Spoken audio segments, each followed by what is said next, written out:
안녕하세요. 오늘은 책을 겉표지로만 판단하는 것에 대해 얘기해 볼까 해요. 우리가 무심코 내리는 이 짧은 순간의 판단이 있잖아요. 이게 사실 어마어마한 결과를 낳을 수 있다는 거 한번 제대로 파헤쳐 보겠습니다. 근데 이게 단순히 개인의 문제가 아니라 한 위대한 제국 전체를 무너뜨릴 수도 있다면 믿어지시나요? 모든 이야기의 시작, 아주 놀라운 역사 속으로 한번 들어가 보시죠. 오늘 우리가 들여다볼 자료는 진짜 강렬한 주장으로 시작해요.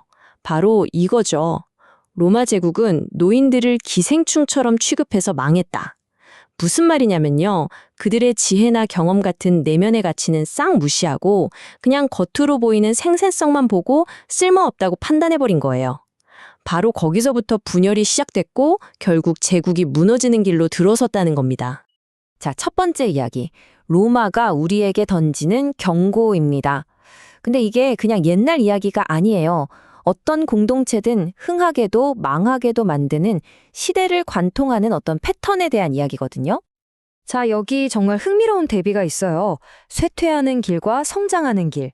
한쪽은 내부에서 서로를 나누고 깎아내리죠. 반면 다른 쪽은요, 외부 사람들의 강점까지도 쭉쭉 빨아들여서 동등하게 대우하고 변화를 받아들여요. 재밌는 건 한창 잘 나가던 초창기 로마는 바로 이 성장의 길을 걸었다는 거예요. 외부인을 끌어안고 그들의 힘을 자기 것으로 만들면서 강대국이 된 거죠. 좋습니다. 그럼 이제 이 차별이라는 게 도대체 어떻게 생겨먹은 건지 그 속을 한번 해부해 보겠습니다. 무대를 고대 로마에서 1세기의 어떤 공동체로 옮겨볼게요. 이 자료가 정말 기가 막힌 게 이런 내부 분열이 실제로 어떤 모습인지를 보여주려고 마치 영화의 한 장면 같은 이야기를 들려줘요. 한번 들어보세요. 자, 보세요. 한쪽은 번쩍이는 금반지에 좋은 옷을 입은 부자. 다른 한쪽은 남루하고 더러운 옷을 입은 가난한 사람이죠. 부자에겐 뭐라고 하나요? 아이고, 이쪽 좋은 자리에 앉으시죠. 가난한 사람에겐요? 어이, 당신 저기 서 있든가. 아니면 내 발치 바닥에나 앉아. 이 장면이 모든 걸 말해주죠. 입으로는 평등을 외치면서 실제 행동은 철저히 돈과 지위를 따르고 있다는 거잖아요. 근데 이게 뭐 옛날 이야기일 뿐일까요? 천만에요. 자료의 저자는 자기가 직접 겪은 얘기를 해요. 벤츠 같은 고급차를 몰고 갈 때랑 티코 같은 경차를 몰고 갈 때 사람들이 자기를 대하는 태도가 완전히 달랐다는 거예요. 그러니까 겉모습으로 사람을 판단하는 건 지금도 너무나 생생한 현실이라는 거죠. 아니 근데 그게 뭐 그렇게까지 나쁜 건가? 왜 이런 행동이 공동체를 좀 먹는다고 하는 걸까요? 자료에서는 그 이유를 딱 세 가지로 정리해서 알려줍니다. 첫째, 그 뿌리가 악한 생각, 그러니까 이기적인 동기에서 시작된다는 거고요. 둘째, 공동체가 내세우는 핵심 가치랑 완전히 반대된다는 점. 그리고 마지막으로 이거 하나 어기는 게 그냥 하나 어기는 게 아니라 전부를 어기는 것과 같다는 거예요. 이게 왜 그냥 예의 없는 수준이 아니라 공동체를 뿌리부터 흔드는 문제인지 하나씩 짚어두죠. 자, 첫 번째 이유. 결국 이기적인 계산 때문이라는 거예요. 이 사람이 나한테 뭘 해줄 수 있지? 이 생각인 거죠. 부자한테 친절한 게 그 사람이 좋아서가 아니라 그 사람 돈이나 힘이 필요해서라는 겁니다. 이건 뭐 따뜻한 공동체가 아니라 그냥 차가운 비즈니스, 거래 관계일 뿐이라는 거죠.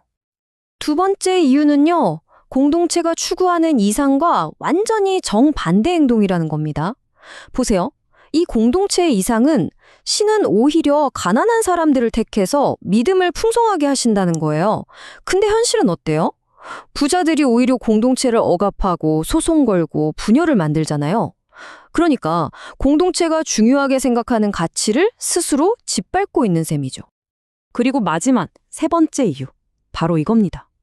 유리창에 금이 하나만 가도 그건 그냥 깨진 유리창인 거죠. 이게 무슨 뜻이냐면 규칙이라는 건 이건 지키고 저건 안 지켜도 돼.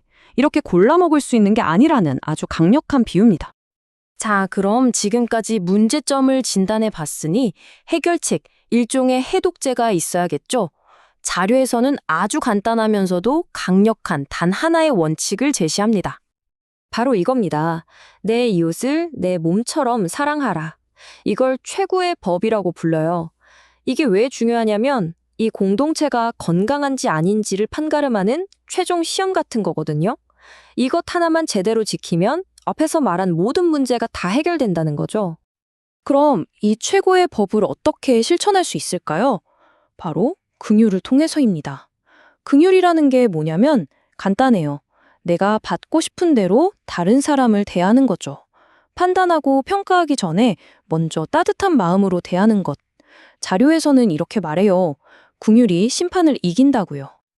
자, 그럼 마지막으로 이 최고의 법이라는 게 현실에서는 과연 어떤 모습일지 아주 작고 따뜻한 이야기 하나로 마무리해볼까 합니다. 이야기는 이렇습니다. 어느 추운 겨울 한 할아버지가 매주 눈에 흠뻑 젖은 낡은 신발을 신고 모임에 왔어요. 그리고는 신발을 말리려고 맨 뒤에 벗어뒀죠. 그런데 모임이 끝나고 신발을 신으려고 가보면 웬걸 신발이 그냥 말라있는 게 아니라 아주 따뜻하게 데워져 있는 거예요. 이게 매주 반복됐어요. 근데 누가 했는지는 끝까지 아무도 몰랐다고 합니다.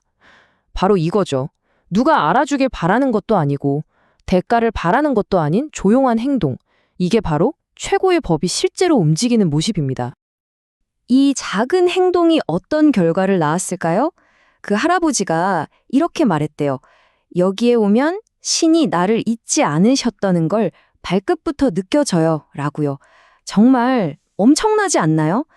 그 따뜻한 신발 하나가 세상의 모든 차가운 시선과 판단을 녹여버리고 나는 여기에 속해 있구나 하는 깊은 감정을 만들어낸 겁니다. 결국 이 이야기의 핵심은 이겁니다. 공동체를 단단하게 묶어주는 건 무슨 거창한 구호나 이벤트가 아니라 바로 이런 작고 따뜻한 포용의 행동들이라는 거죠. 그래서 마지막으로 여러분께 이 질문을 던지고 싶습니다. 우리의 큰 편견과 판단을 이길 수 있는 아주 작은 긍휼의 행동은 과연 무엇일까요? 여러분의 일상, 직장, 가정 안에서 오늘 당장 해볼 수 있는 그 작고 따뜻한 행동 하나를 생각해 보시면 어떨까요? 오늘 이야기는 여기까지입니다. 들어주셔서 감사합니다.